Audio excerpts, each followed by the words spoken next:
예, 반갑습니다.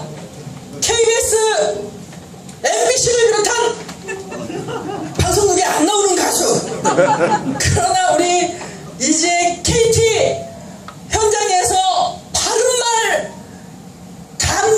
바른말 전문 우리 선배들이 하는 집회에는 꼭 나타나는 가수. 네.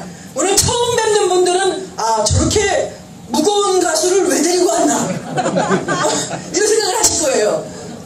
오죽하면 우리가 우리 18,000 조합원들의 힘을 다시 확 모아서 다시 한번 진정으로 조합원의 이해를 대변하는 노동자를 한번 만들어보자고 모이는 의미로 전국에서 가장 힘이 좋은 가수로 저를 섭외해 온 겁니다. 예, 반갑습니다. 예.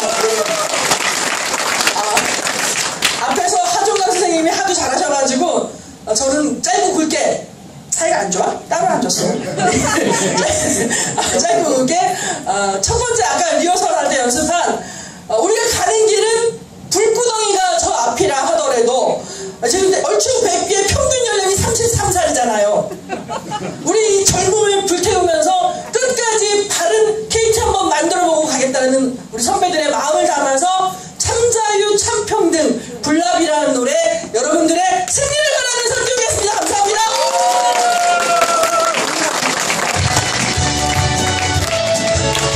민주노조 건설하자, 민주노조 건설하자, 민주노조 건설하자. 문 찾아 헤매는 불나비처럼 마음이면 밤바다 자유길이와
진짜 우리 KT가 없애는 그날을 이번 선거로 만들 거라 생각하면서 우리가 96년에 94년 집행부를 문 닫을 때 만든 노래가 있습니다.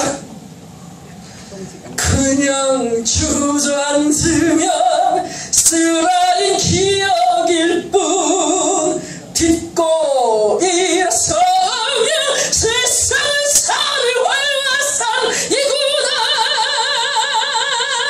싸우지 않은 자 없지. 다들 알아요. CFT 오빠들 모른다고 소문났던데 대충 묻어서 같이 가는 거예요. 예, 한통 동지가 하겠습니다. 감사합니다.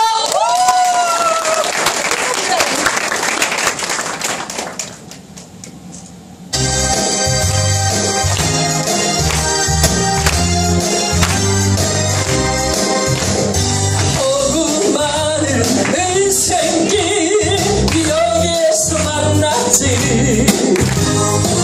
하는 일은 달라도 같이 울고 웃었지. 한 통 노조 세운 날 약속 하나 맺었네. 끝끝내 지켜가자고 사랑하는 동지야. 그냥 주저앉으면 쓰라린 기억일 뿐 잊고 일어서면 세상의 산을 활화산이구나. 싸우지 않은 자 없지. 해방의 의미를 알겠나. 사랑하는 동지야. 영원한 한통 동지야.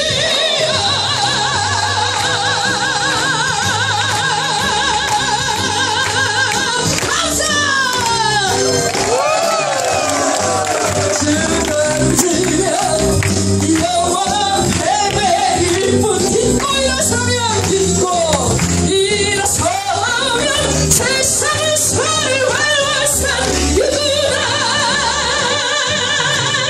쓰러지지 않은 자 없지. 해방의 의미를 알겠나. 사랑하는 동지야. 영원한 한통 동지야. 싸우지 않은 자 없지. 해방의 의미를 알겠나. 사랑하는 동지야. 영원한 한통 동지야.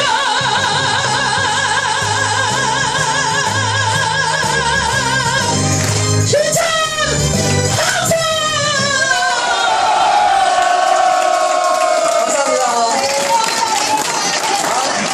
항상 투쟁 현장에서 열심히 하는 언니들, 특히 재숙 언니 진짜 낮밤을 가리지 않고 저 가냘픈 몸매로 전국을 굴러다니면서 활동하는 재숙 언니의 뜻이 간절히 이번 게 잘 통과되길 바라겠어요. 이 자리에 앉아있는 20년 전에 30대 중반을 달리던 오빠들이 이제 정년퇴직을 3년 남겨놓은 오빠들이 돼버린 오빠들의 노래. 나 태어난 이 감선의 통신인데요. 민주노조 건설을 향한 어긴 일구구사 늙은 노동자의 노래로 마치겠습니다. 감사합니다.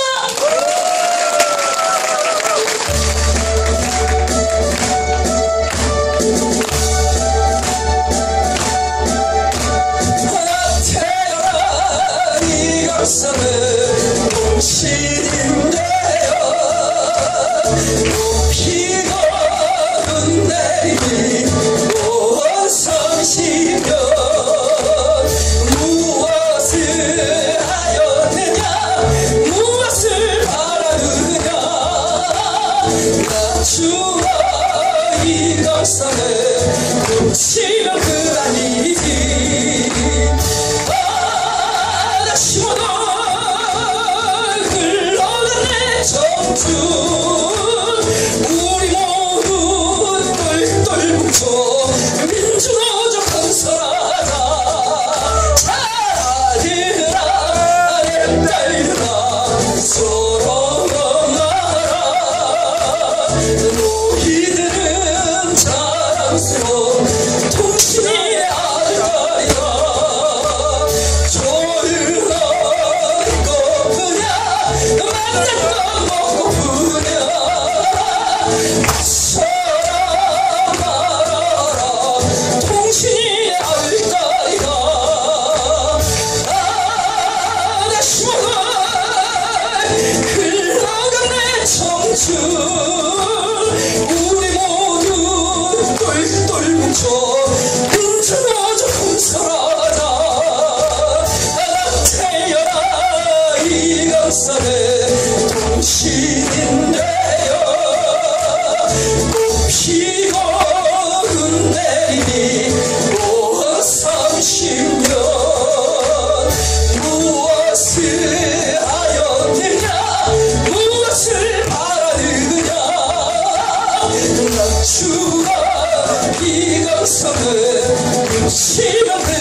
민주노조 사자 통신노동자 상급투쟁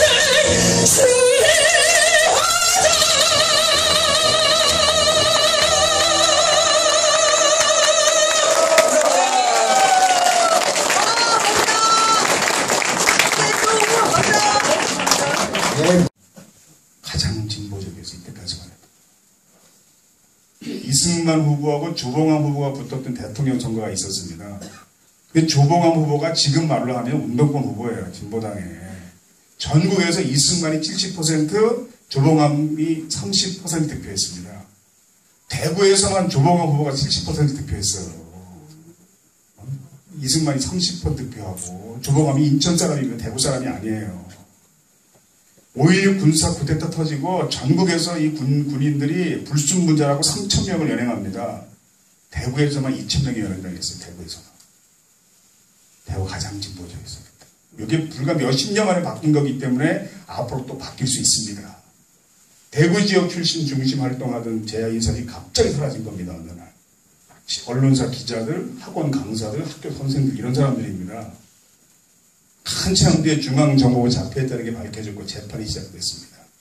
그러니까 대구 지역 완전히 초토화시키자. 운동권 뿌리 뽑자 대구 지역. 그러면서 한 사건들인 거죠 이게.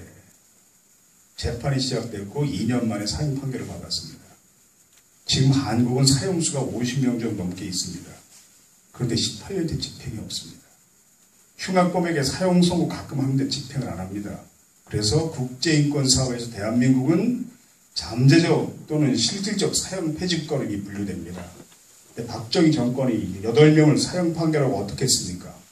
다음날 새벽에 바로 집행했습니다. 바로 이 사람들이지. 재판이 끝날 때까지 단 한 번도 가정면에 허용이 안 됐습니다. 직계가족도. 그리고 재판하는 동안 양쪽에서 교도관들이 피고들이 절대 얼굴도 돌리지 못하게 했기 때문에 가족들은 2년 동안 뒷모습만 봤습니다. 다 와서 뒷모습만 보이고 서 있을 때 그 다음에 들어갔으니까 법정에. 아휴, 비록 사형 판결은 받았지만 재판은 다 끝났으니까 이제 약속대로 면허를 시켜주겠지. 가족들이 다음날 아침에 일찍 면회하겠다고 교도소에 모였다가 이미 집행했다는 말을 듣고 거의 뭐 실신상태에 빠진 겁니다. 이 사람들이. 그런데 시신을 경찰이 탈취해서 화장터로 바로 빼돌리는 겁니다. 그 이유는 최근에 밝혀졌습니다. 과거사 규명 활동들을 통해서 한우무 교수 이런 사람들이 공을 세웠죠. 왜 그랬겠습니까? 고문의 흔적이 너무 심하게 남았기 때문에. 잡힌 지 2년이 지났는데도 그때 함세웅 신부가 이수병 씨 시신을 어떻게 확인할 수 있었는데요. 딱 한 구를. 근데 그 시신은 발뒤꿈치가 절반이 없어졌고 손톱 발톱이 단 한 개 남아있지 않았답니다. 시신을 경찰이 화장터로 빼돌린다 연락을 받고 신부들 몇 명이 와서 연구차를 막은 겁니다. 경찰이 크레인까지 동원해 결국 시신들을 빼돌렸고 이 왼쪽에 보이는 신부님이 이걸 저지하려고 크레인에 올라섰다가 추락했어요.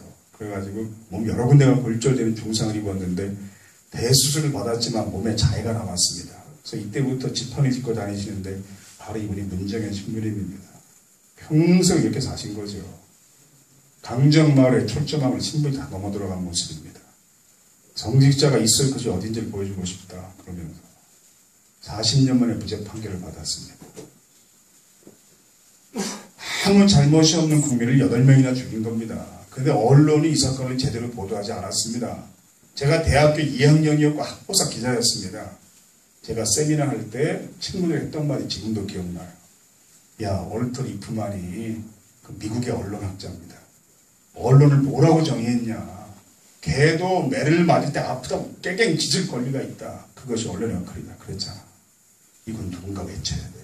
한국에서 이런 아픔이 있다 지금. 이건 누군가 알려야지. 그래서 유인물 작업을 하게 됐고 그런 게 제 삶의 중요한 분기점이 된 거죠. 아무 잘못이 없는 국민 8명이나 죽였는데 정부가 바늘끝만큼 피해를 안 입었어요. 아니 어떻게 문명사 이런 일이 가능할까요? 바로 분단 때문입니다. 이들에게 빨갱이라는 제명을 씌웠거든요. 그럼 국민정서가 용납하는 겁니다. 우리 분단국가잖아. 남북이 대치한 특별한 상황이잖아. 불출 세력은 처단해야지. 이걸 용납하는 정서가 형성되는 겁니다. 모든 양심 세력을, 모든 저항 세력을, 모든 정의로운 세력을 빨갱이로 간단히 제압해버리는 거예요. 이게 분단이라는 상황이 한국 사회를 극우 고사시킨 중요한 배경입니다. 누굴까요? 20살 때 제 모습입니다. 74년 11월달 대학교 1학년 때 제 첫 번째 대모입니다. 제가 학보사 기자였다고 그랬잖아요. 그래서 사진기자 친구가 이 사진을 찍었습니다. 그래서 이게 남았어요. 아침 10시 반쯤 동을 떴고 저녁 7시 잡혔습니다. 정보과에서 잡아서 대공과로 넘겼어요. 대공 수사관들은 좀 분위기 다릅니다. 우린 간첩잡 형사야 이러고 나타났어요. 그 변호인 영화 보신 분 계시면 거의 곽도원 검사 나오잖아요. 비슷한 분위기입니다. 저도 동양상사로 잡혀갔어요. 대공 수사 사무실은 무역회사로 이렇게 위장해 놓고 경찰서 밖에 있습니다. 그리고 수사관들 직책이 다 계장, 과장, 부장 서로 이렇게 부릅니다. 유인물 몇 장 뿌리고 잡혀온 대학교 1학년 20살짜리 저를 무릎 꿇려 앉혀놓고 자기를 간첩 잡는 형사로 소개한 대공수사관이 하정관 고생 좀 하지. 그리고 저한테 한 첫 번째 질문이 뭐였을까요? 이게 송곳이란 최규석 씨 만화 이번에 올라온 첫 장면이 그겁니다. 너 언제 북한 갔다 왔어? 갔다 왔잖아 북한. 나중에 다 나오게 돼 있어. 아니 그 대학교 1학년 20살짜리가 유인물 몇 장 뿌리고 잡혀왔는데 언제 북한 갔다 왔냐고 다그치는. 나중에 다 나오게 돼 있어. 제가 그때 거짓 자백을 했다면요 그게 제 공소사실이 됐을 겁니다. 징역을 20년 30년 살았을 겁니다. 아 그때부터 내 삶은 그냥 덤이다. 제가 이런 생각을 합니다. 모든 양심세력을 빨갱이로 간단히 제압해버리는 겁니다. 이게 분단이라는 상황이 한국을 극우 보수화시킨 굉장히 중요한 배경이에요. 노동운동이 그래서 어려운 거예요. 이게 안산 SJM의 공권력이 아니고 용역 깡패들이 침탈한 모습입니다. 이 오른쪽에 있는 사람들이 경찰이 아닙니다. 용역경비회사가 동원한 용역 깡패들입니다. 그 회사의 홈페이지입니다. 이게 우리 이 정도 장비를 갖추고 있다. 대한민국 깡패사가 여기까지 왔습니다. 지금 영화 그 강철중 이런 영화에 나오는 것처럼 된 거죠. 이 회사 홍보이사가 바로 의리의 사나이 김보성이었습니다. 나중에 사퇴했어요. 아 그런 회사인지 몰랐습니다. 제 친구가 이사였는데요. 그냥 사회적 약자를 돕는 회사인 줄 알았어요. 저는 그래서 사퇴했습니다. 폭행당한 노동자입니다. 그때. 아니 어떻게 이런 일이 가능할까? 문명사회에서. 노동운동 불순 세력이야. 이런 정서가 있기 때문인 겁니다. 이게 여러분을 바라보는 회사의 시간이잖아요. 그러니까 이런 일을 자행한 용역회사 이사가 언론과 인터뷰할 때 당당하게 말합니다. 종북 세력을 때려잡는다는 사명감으로 일을 하고 있습니다. 이게 분단이라는 상황 때문에 한국 노동운동이 어려워진 거예요. 안산 SJM이잖아요. 그러니까 아까 제가 안산에 갔을 때 민주노총 조끼 입은 노동자가 인사하길래 어디세요? 아 SJM입니다. 목이 콱 내는 거예요. 이런 일을 당한 노동자들의 자녀들이 또 세월호 사건 가tam을 당한 겁니다. 방패와 쇠파이프로 무장한 용역, 쇠파이프와 방패 안전모로 무장한 용역, 소화기를 난사하고 있는 용역, 용역이 던진 돌에 맞아 피 흘리는 조합원. 이게 울산 그 효성 사건으로 기억하는데 2001년도에 돌에 맞아 심하게 찢어진 눈 위 용역이 소지하고 있던 각종 무기들 이런 겁니다. 근데 이 사진을 어떻게 찍었을까요? 이거 어떻게 이 사진 찍었을까요? 이때 금속노조가 싸워서 이겼어요. 그래서 다 뺏은 겁니다. 그리고 기자회견한 거예요. 이놈들이 이런 걸 가지고 있었다. 물론 조직은 굉장히 힘들어졌지만 이 싸움에서 이겼어요. 그때 금속이 그랬어요. 그때는. 그래서 제 딸이 대학 때 학생회장을 했는데 그 집회에서 가끔 만납니다. 노동자 대회 때 만났어요. 근데 딸 친구 남학생 아이가 검은색 모자에 검은색 복면에 검은색 웃돌이 검은색 바지 입고 나왔더라고. 여러분 명동에서 농성할 때 복장이 딱 그거였거든요. 검은색으로 파카 입었잖아요. 그때. 그러고 보니까 우리 딸아이가 금속은 저쪽입니다. 딱 인생이 금속노조 같으니까 금속은 저쪽입니다. 요즘은 건설 과물이죠. 그래서 이렇게 그때 싸워서 처절하게 싸워서 이겨가지고요. 그래도 이렇게 전체에서 역사의 자료로 남았습니다. 다른 나라에서는 그 일을 거의 볼 수 없는 극우 보수 정치 성향. 오늘 제가 강의한 내용은요. 다른 나라 학자가 볼 땐 이게 중도 우파에 해당하는 아주 보수적이고 온건한 주장입니다. 제가 강의 전적을 통틀어 자본주의 경제를 한 번도 부인하지 않았습니다. 제 강의 내용은 자본주의 경제가 잘 굴러가는 데 도움되는 내용들입니다. 오히려 제가 사회주의는커녕 사민주의도 말하지 않았습니다. 다른 나라 학자가 옆에 있으면 한심했을 겁니다. 아니 그거 대학생 노동문제 강의한다는 교수가 그 노동자 와가지고 저 정도밖에 말을 못하나? 제 강의 내용은 상당히 보수적인 내용이에요. 영어 단어로 표현하면 성향이 리버럴입니다. 지금 강의 내용은. 정적으로 비교하면요. 미국 민주당이 이 정도 성향입니다.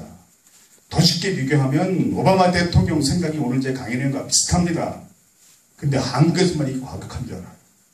너무 사회가 오른쪽에 치우쳐 있으니까.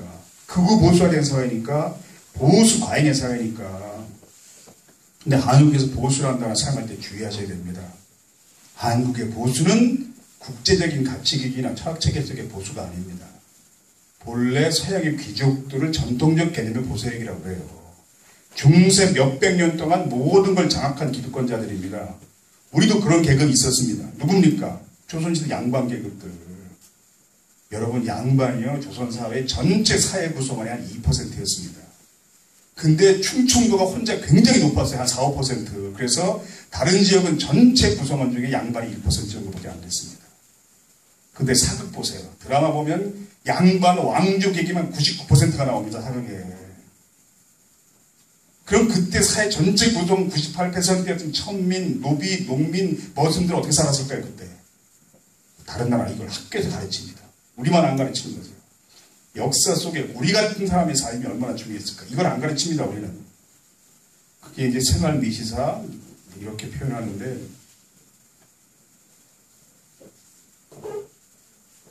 우리도 그런 계급이죠. 조선시대 양반 계급이 전통적 개념 보수력이에요. 명예를 존중하고 지식을 탐독하고 예의범죄를 지키고 품위를 갖추고 전통을 중요시하는. 그게 없으면 야이고 천박하고 무식한 것들, 무식한 건방진 사람들이지만 애국심에 불타는. 대표적으로 이순신 장군 보십시오. 김구 선생님 보세요. 이런 사람이 전통적 개념의 보수력입니다. 그 서양 영화에 가끔 나오는 장면이 있습니다. 의리리한 저택에 조상아들이 나란히 붙어있는데 방문객에게 주인이 설명해 줍니다. 아, 우리 몇 대전인데요. 무슨 전쟁에서 장군을 했고요.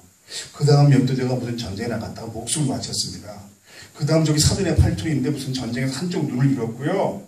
나라가 위기에 처할 때마다 가장 먼저 달려나가 목숨 바친 것이 가문의 자랑인 이게 보수 세력이에요. 미국 벤플리트 가문이 있습니다. 군벌 가문입니다. 미국 벤플리트 가문의 자랑이 뭐냐면요. 한국전쟁이 터졌을 때 그 아버지가 스리스탄가 사령관이었는데 아들이 사령으로 와서 전사했어요. 그 전쟁에서. 그게 보수력의 자랑입니다. 원래. 근데 한국에 스스로 자기를 보수라는 사람들은 좀 이상합니다. 이 사람들. 국가안보를 가장 많이 강조하는데 병역 기피를 가장 많이 합니다. 아, 둘 중에 하나만 해야죠. 둘 중에서. 그러니까 한국은 그냥 일제부터 지금까지 그냥 부도덕하고 정의롭지 못하고 이기적이고 이런 인간들이 그냥 자기를 보수라고 부른 겁니다. 그러니까 해경 간부 중에 배 타본 사람들이 없고요.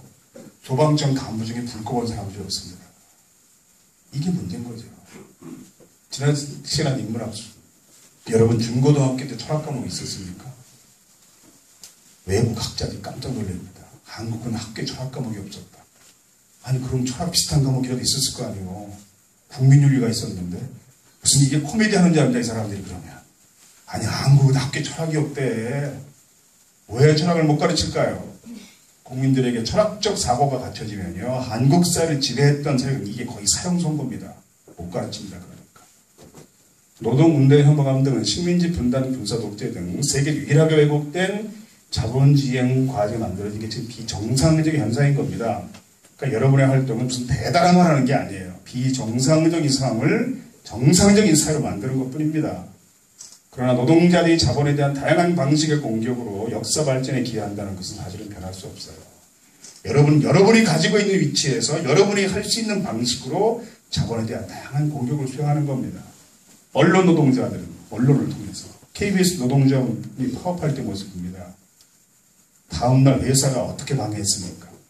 이렇게 했습니다. 야, 이게 무슨 녹색 성장 바리케이트냐 그랬는데, 다른 나라는요, 이런 인간들이 이걸 해도 부끄러워하면서 합니다.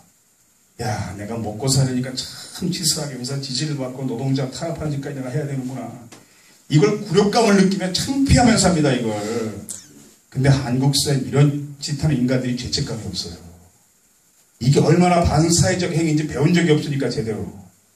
오히려 어떤 사람들은 지가 무슨 불신세력과 맞서는 줄 알지요. 이런 멍청한 사람들도 있고. KBS 막내 기자들이, 젊은 기자들이 세월호 보도에 반성합니다. 이런 글을 사회 게시판에 올리기 시작했는데 그 내용이 외부에 조금 알려졌습니다. 이런 내용들입니다. 유가족들이 구조가 제대로 이루어지지 않고 있다며 물부짖을 때 우리는 정부와 해경이 숫자만 받아 적었다. 우수한 인력과 장비는 정부 발표를 비판하라고 국민들로부터 받은 것 아닌가? 왜 우리 뉴스는 대통령에게 책임 묻지 않는 건가? 박근혜 대통령의 박수 치는 모습이 방송됐다. 경사 났어? 박수 치고 그래? 라는 실종자 가족의 반응은 편집됐다. 공식 토론회하고 사과해라. 이렇게 요구한 겁니다. 이 요구에 대해 경영진의 반응은 뭡니까? 사원증 잉크도 아직 마르지 않은 들이 건방지게 라고 하면서 노동조합 탓을 했어요. 기자들이 이렇게 된 것은 노동조합 때문이다. 이 말은 노조가 대대로 했다는 뜻입니다. 언론 노동조합이 공정방송을 지켰다는 뜻이죠. 서울시 지하철 사고를 키워서 세월호 덮어라. 이런 지시 받으면 이건 기자가 아닙니다. 이런 지시하는 경영인이 일할 수 없다. KBS 조합원이, KBS 노동조합이 그래서 사장 출근 저지 운동을 벌인 겁니다. 출근하는 사장 차 위에 가서 누워버린 거예요. 이 KBS 20년 다닌 사람입니다. 이 사람이 지금. 노동조합 사무국장 출신이고. 그래서 이때 출근 저지했어요. 결국 사장 바뀌었죠. 거의 똑같은 사람이 왔지만 거의. 이 사람입니다. 이 사람 누구냐 하면 여러분 만화 볼 시간 거의 없이 살죠. 여러분 자녀들은 거의 신처럼 알고 있는 신과 함께라는 만화를 그린 주호민 작가입니다. 저랑 둘이 진행하는 팟캐스트 방송이 있습니다. 하정광의 노동학개론이라고 제가 지금 대놓고 홍보하는 겁니다.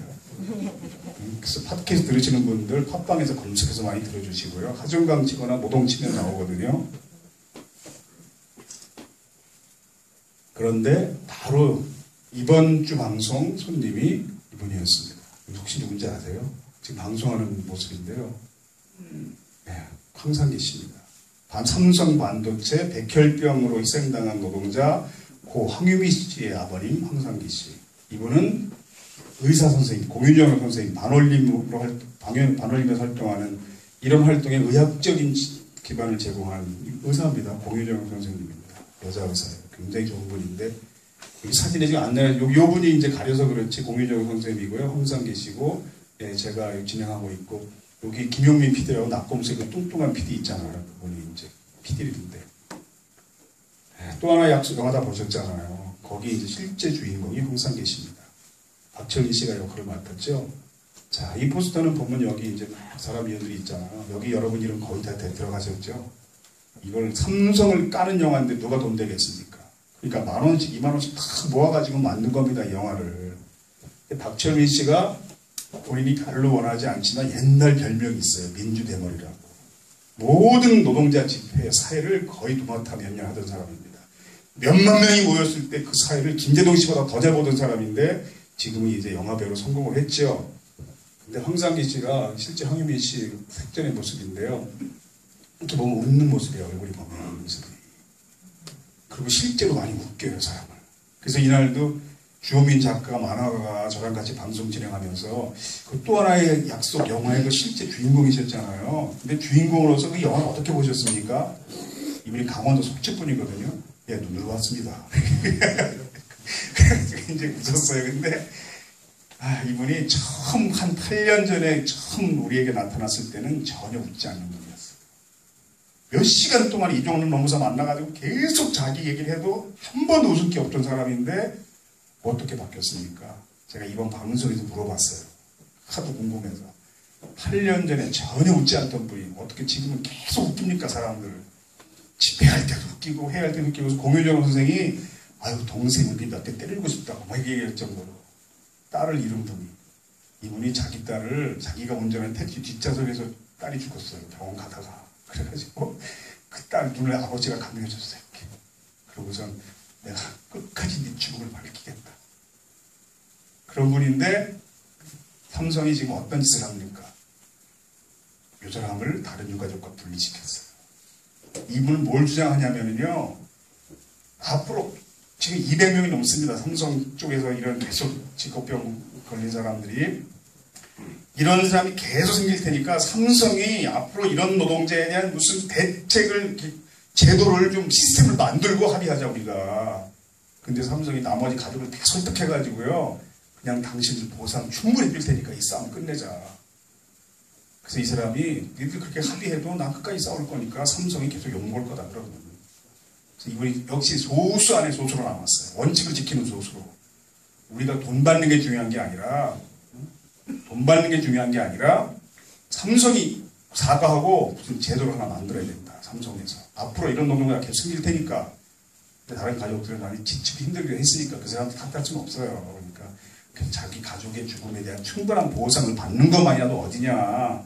근데 이분은 이제 생각이 좀 다르긴 합니다. 제가 물어봤어요. 어떻게 웃는 사람이 됐습니까? 이분이 하신 말씀은 제가 이분 말 조금 흉내내면서 그냥 해볼게요. 강원도 사투리로 마기하자면.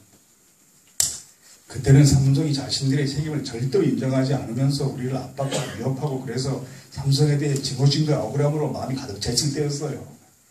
그렇게 되니까 내가 도저히 살 수 없는 입장이 돼버리는 거예요. 내가 너무 힘들어서 내가 죽을 것 같고 내가 못 살 것 같고 내가 삼성에 질 것 같은 거예요. 그래서 나중에는 제가 마음을 바꿨어요. 삼성을 위협하지 말고 계속 놀린다는 마음을 갖자. 그렇게 생각을 바꾸니까 사람들을 만나면서 올 수 있더라고요. 이분이 이런 생각 아니었으면 지금 소송이 7년 만에 끝난 건데요. 그래서 승소 판결을 했어요. 직업병이다. 판결을 했습니다. 7년 만에. 7년 동안의 어려움을 이분이 이기지 못했을 겁니다.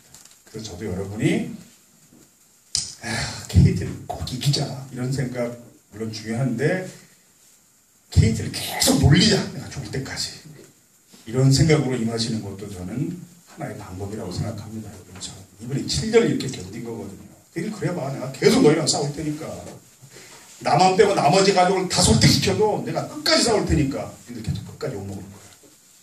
그렇게 싸울 수 있는 분이 있는 거죠. 사회 진보적 변화를 막을 수는 없습니다. 다른 나라가 이런 교육 한다고 그랬잖아요. 한국 시작됐어요. 광주교육청이 만든 한국 최초의 노동교육교재입니다. 교사형 교재입니다. 잘 만들었습니다. 학생형 교재는 경기도 교육청이 빨랐습니다.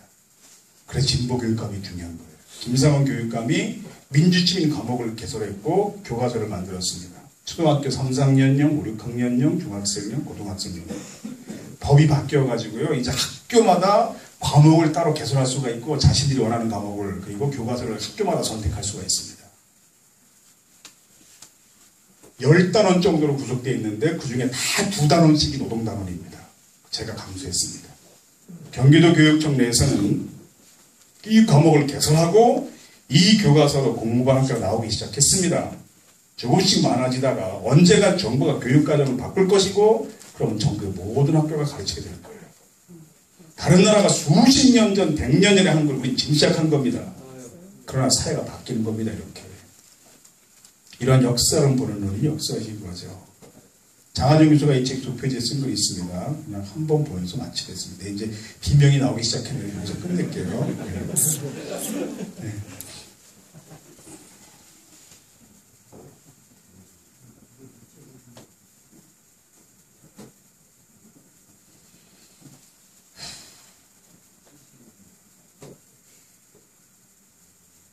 당연한 얘기인 거죠. 200년 동안 싸웠으니까 노예제도가 철폐된 겁니다. 100년 동안 싸운 여성이 있으니까 여성이 투표권을 가진 겁니다. 50년 세월 동안 싸웠으니까 해방도 된 거죠. 그럼 그 사이에서 200년 동안, 100년 동안, 50년 동안 싸우는 사람이 누구였겠습니까? 여러분 같은 사람들이었습니다. 어느 시대는 항상 우리 같은 존재가 있었습니다. 남보다 한 발 앞서 깨닫고 눈앞에 이익만 추구하지 않고 미래 꿈도 같이 볼 수 있는 그 여러분이 사업장에 민주노조를 굳건히 세우는 일은 제가 볼 때 똑같은 방향 활동인 겁니다. 여러분이 200년 동안 싸워라. 노예제도 철폐를 위해서. 100년 동안 여성의 참정을 위해 투쟁해라.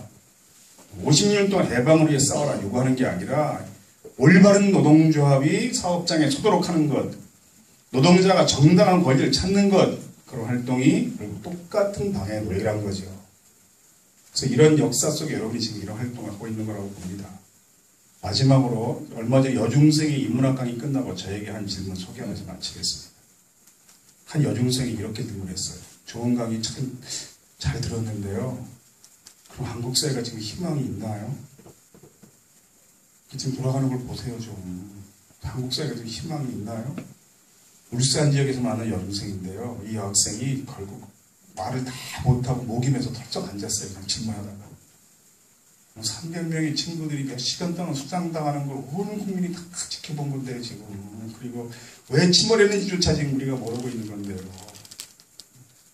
그 정치하는 사람들 보세요. 한국사에 희망이 있나요? 제가 그 학생에게 이렇게 말했어요. 여러분, 오늘 끝나고 돌아가다가 저한테 이런 강의 들었다는 이유로 아무도 모르는 곳으로 잡혀가서 고문당하거나 퇴학당할까봐 걱정하는 학생 있나요? 없더라고요. 없지요. 그런데 한국 사회가 이렇게 된 지 얼마 안 됐습니다. 저는요, 이런 얘기를 이렇게 맘 놓고 하고 살 수 있는 세상이 제 삶 속에 이렇게 반갑되기 전에 빨리 올 거라고 생각하지 않았어요. 그러니까 우리가 당할 땐 모르지만 우리 같은 노력이 조금씩 모여서 세상을 바꾸고 있는 겁니다. 노예제도 철폐가 200년 걸렸어요. 그러면 200년 동안 노예제도 철폐 목숨을 걸고 쌓은 사람 중에서 그 노예제도가 철폐되는 걸 보고 죽은 사람 많았을까요? 보지 못하고 죽은 사람 많았을까요? 학생들이니까 보지 못하고 죽은 사람이야. 그러니까 그러나 그런 사람이 없었다면 노예제도는 아직 철폐 안 됐을 겁니다. 그러니까 우리가 바라는 목표가 언제 이루어질 것인가와 무관하게 우리가 어떤 방향의 삶을 살아갈 것인가 그건 명백한 거예요. 그 사회 약자의 권리가 확대되는 방향으로 여러분이 어떤 직종의 노동자가 되든 노동자의 권리가 쟁취되는 방향으로 사는 것이 사회 유익한 방향인 겁니다. 행복한 노동자로 살아가십시오. 예, 마찬가지인데 여러분에게도 마찬가지로 부탁합니다. 그래서 행복한 노동자들로 당당하게 살아가시기 바랍니다. 고맙습니다.